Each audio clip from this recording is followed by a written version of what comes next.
like to bring up the national chair of NBUF, Kofi Taharka. All right.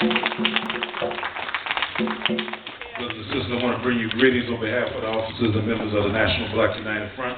Can I have permission of the elders to speak? Indeed, I'm going to get this in 2 minutes because I've been waiting to speak about what all we've been seeing this past week. Some of the things that have been mentioned, brothers and sisters, are very important for us to focus on. I think it's in our best interest to look at Nelson Mandela in the context of the African liberation movement, most specifically in the context of what was going on in Southern Africa, Namibia, Angola, Mozambique, Zimbabwe. There were freedom, national liberation movements going on with armed struggle in all of those countries. So freedom fighting and armed struggle was the order of the day. It wasn't outside of our grasp. We don't believe that we should lift up our great heroes and sheroes so high that we can't touch them. He was a human being, just like the rest of us.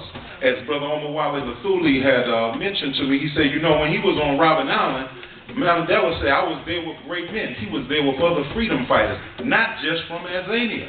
They were from Namibia and from that region of the world.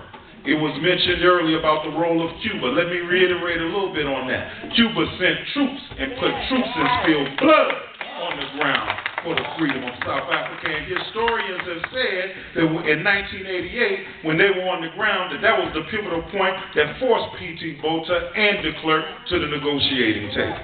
All right? I want us to remember our grassroots activists. Some of them are here.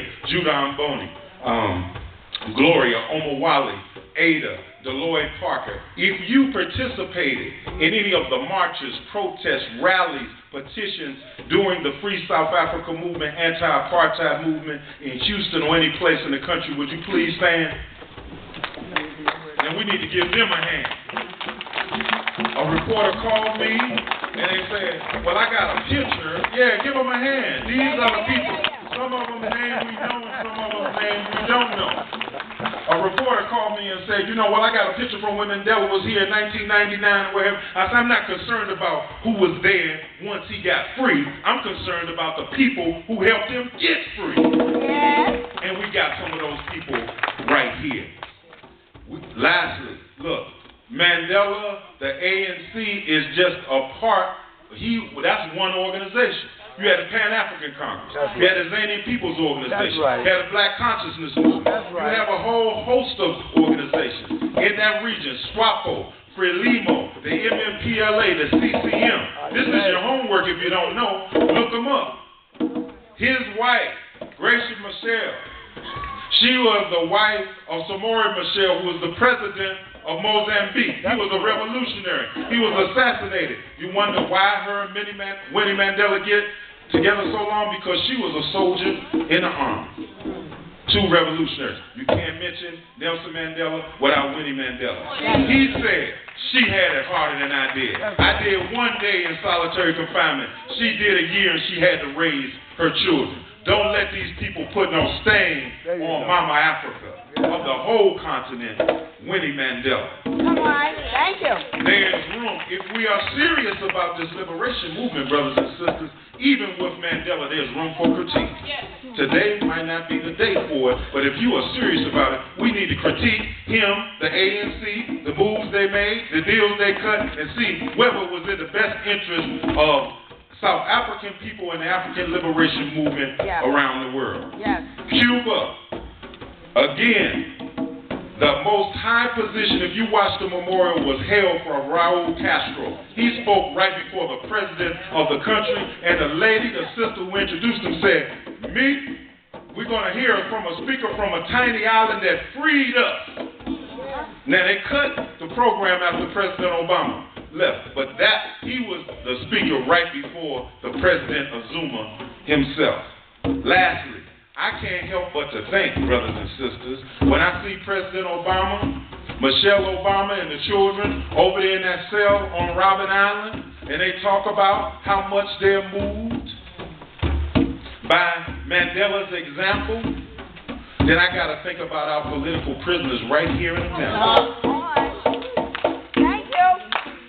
Got over 40-some brothers and sisters, probably even more than that. I had the pleasure to meet Geronimo G. Jaga Pratt did 27. There are other brothers and sisters. I've been into the penitentiary and seen some of those brothers and sisters. So if Obama and all of these other Western hypocrites can stand up at Mandela's funeral and say how much they appreciated him, and they realized decades ago that the ANC wasn't terrorist and he wasn't a terrorist, why they can't recognize that the Black Panther Party wasn't terrorist? Why they can't recognize that the MOVE organization wasn't terrorist? Why they can't recognize that the Republic of New Africa and other freedom formations weren't terrorists?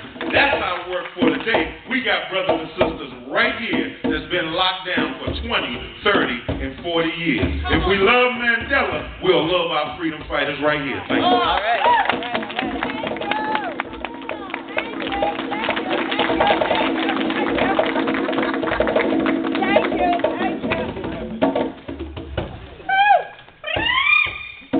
First of all, thank you.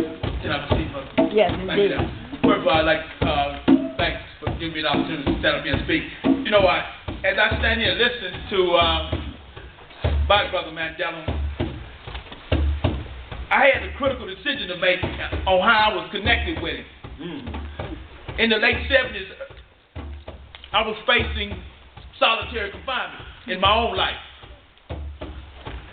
And as my spirit was being broke in this prison system, in Texas prison system, if we don't know, the U.S. prison system was worse, racist, during the time of apartheid. Yeah. We incarcerate 5.8 more black men than they did during the time, during the Nelson Mandela days in apartheid. I carry this magazine with me a lot, and it's always in my wall to remember me and remind me of some of the things I had to go through to keep my spirit as I did my first 4 years in solitary confinement when I was in prison, after doing 20 years in Texas State Prison. This brother's spirit, Malcolm X spirit, was one of the ones that I had to grab hold on to when I was laying on those cold prison floors, naked myself. And as I read the books of these brothers, as I laid on these cold prison floors in Texas prison, at the age of 17 years old, if it wasn't for the spirit of brothers like this here, I wouldn't have made it. That's true. That's right.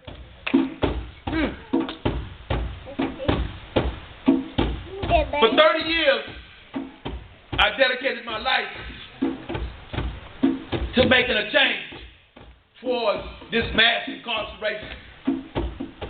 I started a program inside the institution called Prisons, called Operation Outreach. I started the first Scared Straight program in Texas prisons back in the early 80s, late 70s. This program has been going on. I've been doing the work in the jails, in the juvenile facilities, on the streets, in the spirit of brothers that gave me opportunity to intervene to lead that system.